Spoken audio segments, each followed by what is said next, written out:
నిన్న ఉదయాన్నే దేవుని దర్శనం చేసుకుని డైరెక్ట్ గా ఇక్కడికి రావడం. ఈ 1 వీక్ ఆలస్యమైంది. ముఖ్యంగా నేను చెప్పేది ఏంటంటే, అనకాపల్లిలో ఏదైతే ఈ ప్రోగ్రాం పైన నమ్మకం పెట్టుకొని భారతీయ జనతా పార్టీ ప్రధానమంత్రి నరేంద్ర మోడీ గారు నిర్ణయించిన అభ్యర్థిగా నాకు భారీ మెజారిటీతో ఓట్లు వేసి గెలిపించిన అనకాపల్లి ఓటర్లకు అందరికీ కూడా పేరు పేరున నా పాదాలు ఉన్నాను. ఎందుకంటే జీవితంలో మర్చిపోయినంత విధంగా నేను మొట్టమొదటిసారి పోటీ చేసినప్పటికీ 3 లక్షల మెజారిటీతో గెలిపించిన అనకాపల్లి భారతీయ జనతా పార్టీ నాయకులకి, తెలుగుదేశం పార్టీ నాయకులకి, కార్యకర్తలకి, జనసేన నాయకులకి, కార్యకర్తలకి, ఈ నియోజకవర్గ వాసులకి, అనకాపల్లి మార్గదర్శకుల ప్రజలందరికీ కూడా పేరు పేరున మరొకసారి ధన్యవాదాలు తెలియజేస్తున్నాను.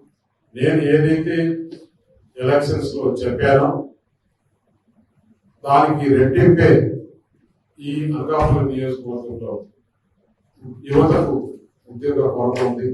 ఇక్కడ పరిశ్రమలు రావాలి, పరిశ్రమలు వస్తేనే ఆంధ్రప్రదేశ్ అభివృద్ధి జరుగుతుంది. ఇక్కడ యువతకు ఉద్యోగ అవకాశాలు కల్పిస్తానని చెప్పిన మాట ప్రకారం తప్పకుండా మళ్ళీ మళ్ళీ మళ్ళీ అనకాపల్లి ప్రజలు సీఎం రమేష్ కావాలని కోరుకునే విధంగా ఈ ప్రాంత చాలా మంది ఎలక్షన్స్ లో రకరకాలుగా చెప్పారు. బయట ప్రాంతం నుంచి వచ్చాడు, ఇక్కడ ఎలా చేస్తాడు. నేను ఒకటే చెప్పాను, ఇప్పుడు మనకు అమ్మాయి ఉంటే మంచి సంబంధం కోసం చూస్తామా, లేకపోతే ఆ ఊళ్ళోనే పెళ్లి చేసుకోవాలని చూస్తామా? ఎక్కడ మంచి సంబంధం ఉంటే అక్కడ చెప్తాం. అలాగా నేను ఇక్కడికి వచ్చిన తర్వాత, ఈ ప్రజలు నాకు పట్టం కట్టిన తర్వాత నేను ఇక్కడే ఉండి ఈ ప్రజలకు అందుబాటులో ఉండి ఈ అనకాపల్లికి మంచిగా ప్రజలు ఏ విధంగా కోరుకుంటున్నారో, ప్రజలు ఏ విధంగా ఎక్స్పెక్టేషన్స్ పెట్టుకున్నారో అంతకు రెట్టింపు ఉత్సాహంతోనే ఇక్కడే పనిచేసి ఇక్కడే నివాసం కూడా ఏర్పాటు చేసుకుంటామని చెప్పేసి మీకు తెలియజేస్తున్నాను.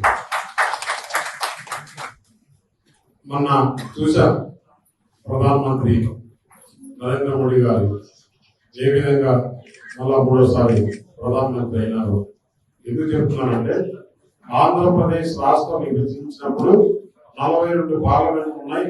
ఆంధ్రప్రదేశ్ లో ఇప్పుడు విభజించిన తర్వాత 25 వచ్చినాయి. 42 ఉంటే మనము శక్తి ఎక్కువ ఉండేదని. అయినా కూడా ఇక్కడ జగన్మోహన్ రెడ్డి చేసిన అరాచక పాలన వల్ల ప్రజలు ఏం చేశారంటే, ఈ కూటమి ఎప్పటికీ విడిపోకుండా ఆంధ్రప్రదేశ్ పార్లమెంటు సభ్యులతోనే కేంద్ర ప్రభుత్వం ముడిపడి ఉండే విధంగా ఈరోజు తీర్పిచ్చారంటే నిజంగా వారికి హ్యాట్స్ ఆఫ్. ఈ బంధం ఇలాగే కొనసాగుతుంది.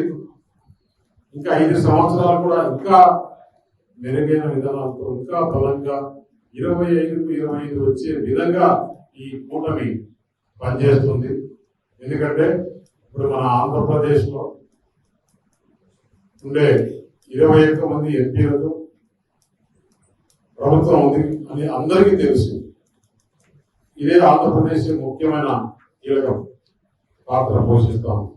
కాబట్టి ఆంధ్రప్రదేశ్ ఈ 5 సంవత్సరాల్లో ఎంత నష్టపోయిందో మనం చూశాం.